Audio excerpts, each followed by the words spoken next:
The cold sank through the soles of her thin slippers, a damp and biting misery that felt like a final judgment. And Lee stood pressed against the rough-hewn wall of the general store, a ghost in a faded pink dress that offered no defense against the encroaching winter. The fabric, once a comfort, was now a banner of her vulnerability, thin and frayed just like her hold on this life. Men walked past, their boots churning the half-frozen mud, their eyes either sliding over her as if she were a piece of refuse or lingering with a contempt that was somehow worse than invisibility. They saw a foreigner, a widow, a burden. They did not see the woman who had once known the warmth of a different sun, the sound of a language that did not bite and scrape. Her husband, Lin, had promised her a life here, a small piece of a golden mountain. He had found only a shallow grave and a debt she could never hope to pay. Now, the man who held that debt, a merchant named Finch with a perpetually sour face and small, greedy eyes, stood in the doorway of the laundry she had called home. He had tossed her meager bundle into the street, the cloth sack splitting open to spill her few belongings into the filth. A single porcelain teacup, her last connection to her mother, lay shattered. The sight of it broke something inside her that had, until that moment, stubbornly refused to yield. She did not cry. Tears were a luxury, a warmth she could not afford to waste. Instead, she wrapped her arms around herself, a futile gesture against the cold that came from both the air and the hearts of men. It was then that he appeared, a figure so immense he seemed to block out what little light the grey sky offered. Thomas did not ride into town so much as descend upon it, a piece of the mountain given human form. He was a giant of a man, broad in the shoulder and deep in the chest, with a cascade of dark, untamed hair and a beard that covered half his face. His presence was a silent disruption to the town's grimy rhythm. He moved with a slow, deliberate weight, his eyes, the color of a winter sky, taking in everything without hurry. He had come down from his remote solitude for supplies, a journey he made only when necessity clawed at him more fiercely than the loneliness. He needed grain for his horse, salt for curing meat, and perhaps a new axe head if the blacksmith had one worth the price. He had no time for the squabbles of smaller men, for their posturing and their petty cruelties. But he saw her. He saw the woman in the thin pink dress, shivering against the wall. He saw the shattered porcelain in the mud. And he saw Finch, strutting with the cheap authority of a man who enjoys kicking things smaller than himself. Finch was pointing a thick finger at Lee, his voice a greasy smear in the cold air. "She's got nothing. The debt's mine to collect, and I'm collecting this room. She can find her charity elsewhere." A few onlookers snickered, their faces pinched and mean. Thomas felt a low, unfamiliar rumble in his chest. It was the grating of a stone that had been long undisturbed. He had spent years turning his back on the world of men, finding more honesty in the silence of the pines and the brutality of the winter snow. But this was a different kind of brutality, a cowardly, sneering kind that preyed on the helpless. He tied his horse's reins to the hitching post, the motion economical and sure, and walked towards the scene. His steps were heavy, each one a punctuation mark in the tense silence that had fallen as the townspeople noticed him. Finch puffed out his chest, trying to hold his ground as the mountain man's shadow fell over him. It was a futile effort. Thomas was twice his size and carried the chilling stillness of a predator. Thomas didn't speak. He simply looked from Finch to the shivering woman, then down at the broken cup in the mud. His gaze was not angry, not in the hot, sputtering way of town folk. It was something colder and heavier, like the weight of a glacier. He bent down, his huge frame folding with surprising grace, and picked up the largest piece of the shattered porcelain. He held it in his palm, the delicate white fragment looking impossibly fragile against his calloused skin. Then he looked back at Finch. "How much?" His voice was a low rasp, unused to conversation, like the sound of rocks grinding together. Finch, momentarily flustered by the giant's focus, stammered. "The debt? It's $20. For her husband's tools and supplies." A debt of honor. The word sounded hollow and false even to his own ears. Thomas reached into a leather pouch at his belt and pulled out a small stack of coins, counting them out with a thick thumb. He dropped them into Finch's outstretched hand, the clink of the metal unnaturally loud. He didn't stop there. He pulled out another coin, a silver dollar, and held it out. For the cup, Finch stared at the coin, his greed warring with his fear. He snatched it. Thomas then turned his gaze fully on An-Li. She flinched, her dark eyes wide with a terror that expected a new kind of cruelty. He was an unknown monster, larger and more unpredictable than the one she knew. He held out his hand, palm up. In it lay the piece of her broken cup. For a long moment, she just stared. Then, slowly, hesitantly, she reached out her trembling fingers and took it. His hand was rough, but his touch as she retrieved the shard was unexpectedly gentle. "Come," he said. It wasn't a question or a request. It was a simple statement of fact, a solution to a problem he had decided to solve. She didn't know what to do, where to go. The entire town was watching. To refuse was to remain here, at their mercy. To go with him was to step into an abyss. He was a wild man, a creature of the mountains they whispered about. But in his eyes, she had not seen the familiar leer of contempt. She had seen nothing. A calm, deep emptiness, like a frozen lake. It was more terrifying and yet, somehow, safer than the simmering hatred of the town. Without another word, he gathered her spilled belongings, stuffing them back into the sack with an almost comical awkwardness, his large hands clumsy with the small, feminine items. He slung the sack over his shoulder, then walked to his horse. He didn't look back to see if she was following. He simply trusted that she would. An-Li took one last look at the hostile faces, at the muddy street that had offered her nothing but grief, and made her choice. She walked towards the mountain man and his horse, her steps small but steady. He loaded his sacks of grain, then mounted the animal in one fluid motion. He looked down at her and extended a hand. It was a long way up. Swallowing her fear, she placed her hand in his. His grip was firm, enveloping her small hand completely as he lifted her, seating her in front of him on the broad back of the horse. She was small against his immense frame, the thin fabric of her dress a stark contrast to his heavy furs and leather. The horse shifted, and she instinctively leaned back against the solid wall of his chest. It was warm, a shocking, living heat that seeped through her worn clothes. He nudged the horse forward, and they began their journey out of the town, leaving the gaping faces and muttered speculations behind them. The ride was silent, broken only by the rhythmic plodding of the horse's hooves and the sigh of the wind through the barren trees. She did not speak. He did not speak. The world grew wilder around them, the shabby buildings of the town giving way to rolling hills, then to the steep, pine-choked inclines of the mountains. The air grew thinner, colder. Snow began to fall, soft, silent flakes that clung to his beard and her dark hair. She huddled deeper into herself, trying to fight the bone-deep chill. After what felt like an eternity, Thomas reached behind him and unstrapped a heavy wool blanket. Without a word, he draped it around her shoulders. The coarse fabric was heavy and smelled of wood smoke, pine, and him. It was the first true warmth she had felt all day. The gesture was so simple, so practical, yet it felt like a profound kindness. She clutched the blanket tightly, the fear in her heart easing its frantic grip by the smallest of margins. He was a stranger, a giant taking her to a place she could not imagine, but he had given her a blanket. It was a start. They rode higher and higher, the trail narrowing until it was barely a path at all. The silence between them was not empty, it was filled with the weight of unspoken questions, of her terror and his stoic resolve. She wondered what he wanted from her, what price she would have to pay for this rescue. He wondered what in God's name he was doing, bringing a fragile, broken woman into the heart of his solitude. He had lived alone for so long, the presence of another human being was a jarring intrusion, a disruption to the deep, silent conversation he held with the mountains. Yet, the memory of her standing there, so utterly defeated, had moved something in him. It was an old, rusted instinct, to protect, to shield, to stand between the wolf and the lamb. As dusk began to bleed across the snow-covered peaks, they finally arrived. His home was not a cabin, not a house. It was a crude shelter built into an overhang of rock, a lean-to of thick logs and packed earth, with a heavy animal hide for a door.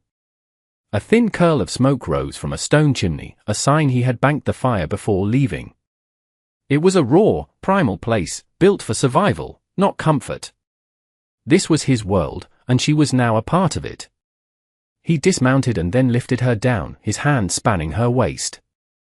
She felt as light as a doll in his grip. He pushed aside the hide flap, revealing a small, dark interior lit by the faint glow of embers in a stone hearth. The air inside was thick with the scent of wood smoke and cured meat. There was a rough-hewn table, a single stool, and a bed of furs in the corner. That was all. He gestured for her to enter.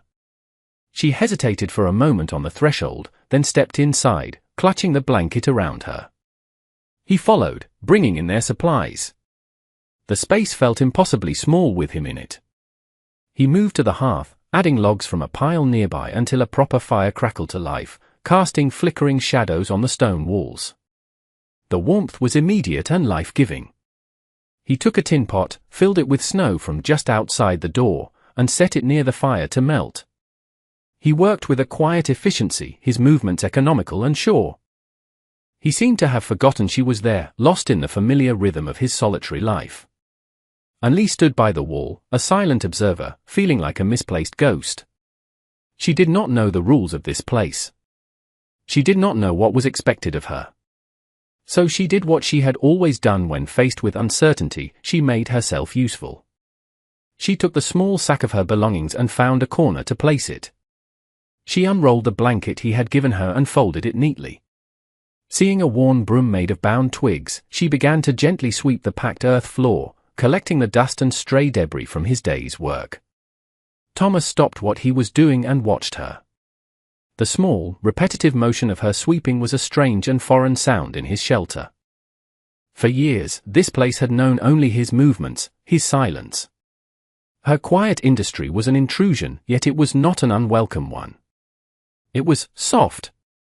The firelight caught the silver threads in her dark hair and cast a warm glow on her pale, tired face. He saw not just a victim, but a woman of quiet strength, a person trying to reclaim a piece of dignity in a world that had stripped her of it. Days bled into weeks, and a fragile routine began to form, an unspoken treaty between two solitudes. Thomas would rise before dawn, his large frame moving with a hushed grace as he prepared for the day. He would leave to check his trap lines or hunt, disappearing into the vast, snowy wilderness for hours. Anli would wake to the silence he left behind, the embers in the hearth his only parting message. At first, she was paralyzed by fear, but the simple, pressing needs of survival gave her purpose. She learned the rhythms of his home. She tended the fire, ensuring it never went out. She took the tough, stringy meat he brought back and, with patience and skill, stewed it into something savory and tender. She discovered his small cache of dried herbs and used them to flavor their meals, transforming grim sustenance into something that tasted of care. She mended his worn buckskin clothes with tiny, perfect stitches, her needle and thread moving with a speed and precision that fascinated him. He would return at dusk, weary and cold, to find the shelter warm, a bowl of hot stew waiting for him, and a strange sense of peace settling where there had once been only stark emptiness. He never thanked her in words, but he would leave an offering on the table for her, a handful of winter berries he'd found, a bird's feather of impossible blue, or a smooth, flat stone from the creek bed. These were his words, his acknowledgement of her presence. She, in turn, would accept them with a small, quiet nod, her gratitude as silent and profound as his. They spoke rarely, their conversations limited to practicalities. The wood is low, more snow is coming, is the water container full? Yet, in the shared space, a different kind of language was developing.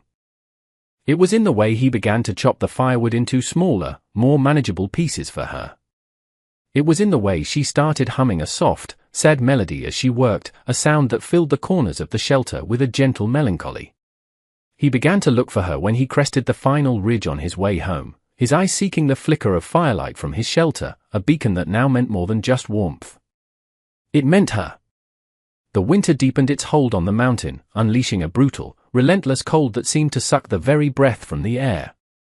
The snow piled in great drifts against their shelter, isolating them completely from the world below. It was during this deep freeze that Anli fell ill. It started with a shiver she couldn't shake, a deep weariness that settled into her bones. Soon, a fever took hold, leaving her weak and delirious on the bed of furs. Thomas was thrown into a state of quiet panic. He was a man who understood the dangers of the mountain, the sudden storm, the predatory animal, the treacherous fall. But this was a different kind of threat, an enemy from within that he could not fight with an axe or a knife. He watched her toss and turn, her face flushed, her breath coming in shallow rasps. Her vulnerability was a physical ache in his own chest. He was clumsy in his role as a nurse. His hands, so adept at skinning a deer or setting a snare, were rough and awkward as he tried to spoon broth between her cracked lips. He bathed her forehead with cloths dipped in melted snow, his touch surprisingly gentle. He sat with her through the long, dark nights, adding wood to the fire, listening to her ragged breathing, a silent, hulking guardian against the encroaching darkness. During the worst of the fever, she would murmur in her own language, words he could not understand but whose meaning he could feel in their sorrowful cadence. Sometimes she would cry out, her hands reaching for something that wasn't there. In those moments, he would rest his large hand on her shoulder, a steady, grounding presence in her fevered storm. He felt a fierce, terrifying protectiveness he had not experienced in decades. The thought of losing her, of this small, warm light being extinguished from his world, was unbearable. This fragile woman had, without trying, breached the formidable walls he had built around his heart. Her survival had become inextricably linked with his own. After 3 days, the fever broke. An-Li woke one morning to find the world clear and calm. The first thing she saw was Thomas, asleep in the stool by the hearth, his head slumped forward, his massive frame folded in exhaustion.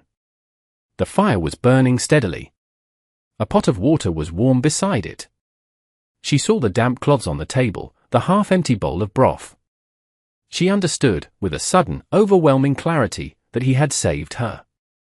That evening, as she sat propped up on the furs, sipping a weak tea he had brewed for her, the silence between them was different. It was no longer a space of caution, but one of shared experience, of a battle fought and won together. She looked at him, at his tired face illuminated by the firelight, and for the first time, she spoke of things beyond the immediate needs of the day. "My husband," she began, her voice a little rough, "he was a good man. He believed in this country.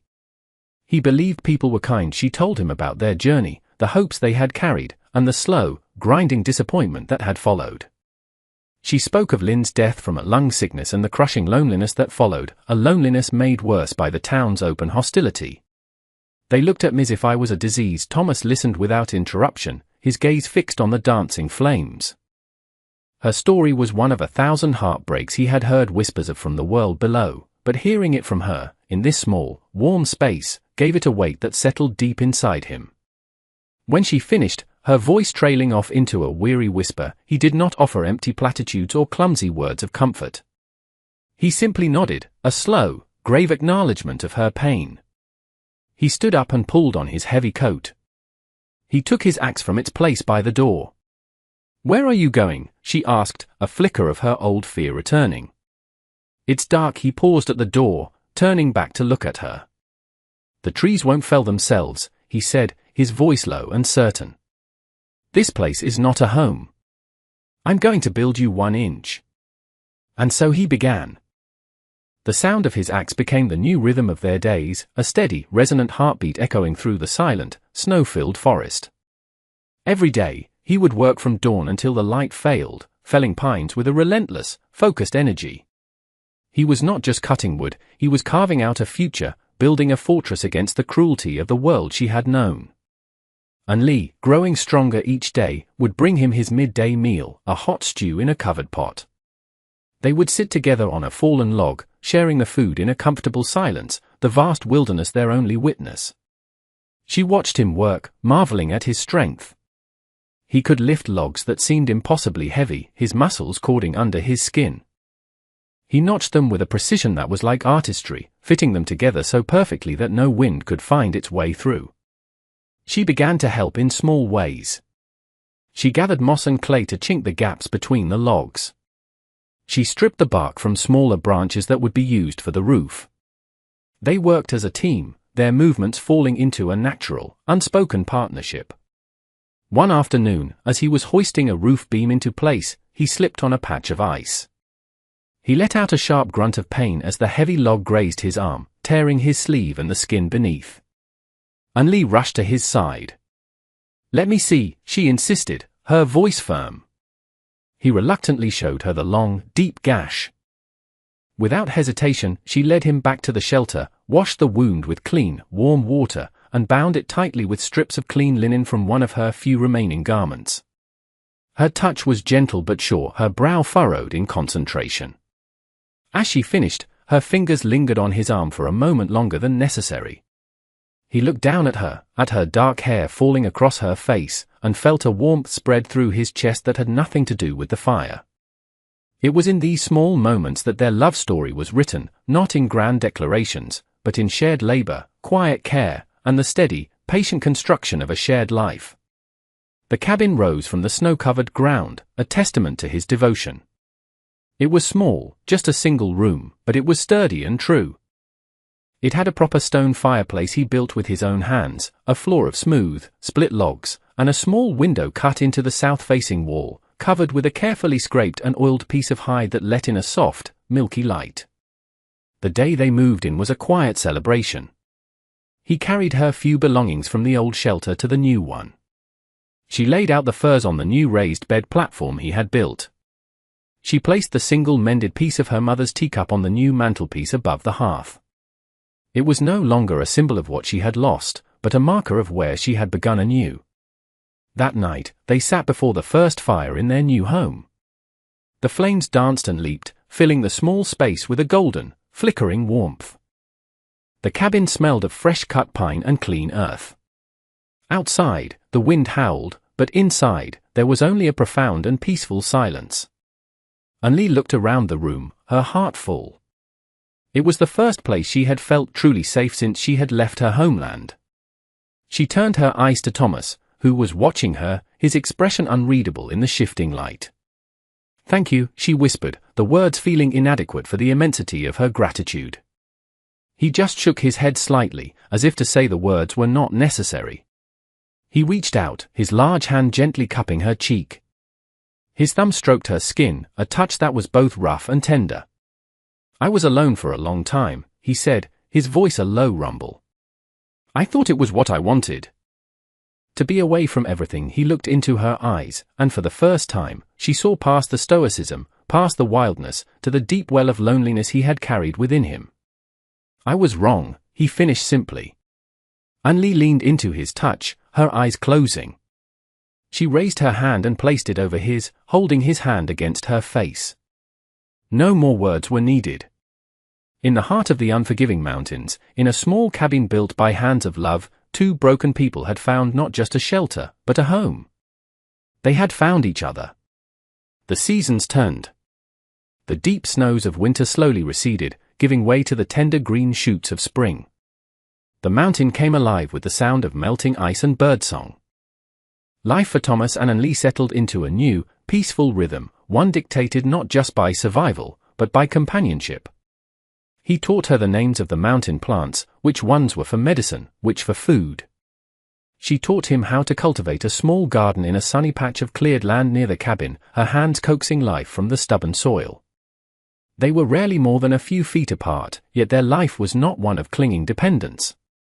It was a partnership, a quiet dance of two souls moving in harmony.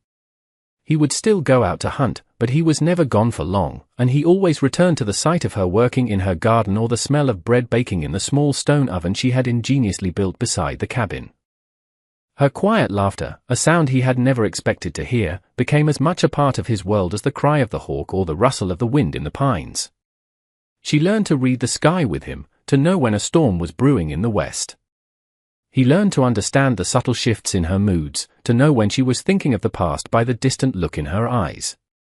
On those days, he would not speak, but would simply sit with her, his solid presence a silent comfort, a reminder that she was no longer alone in her sorrow. One evening, as they sat on the small porch he had added to the cabin, watching the sun set in a blaze of orange and purple behind the distant peaks, she rested her head on his shoulder. He wrapped his arm around her, holding her close. The man who had ridden into town for grain, a solitary giant closed off from the world, was gone. In his place was a man who had discovered that the truest strength was not in enduring alone, but in building a life with another. He had left his isolation behind and, in doing so, had found his fate, a destiny not of loneliness and survival, but of love and renewal, forever changed by the quiet, resilient woman in a faded pink dress.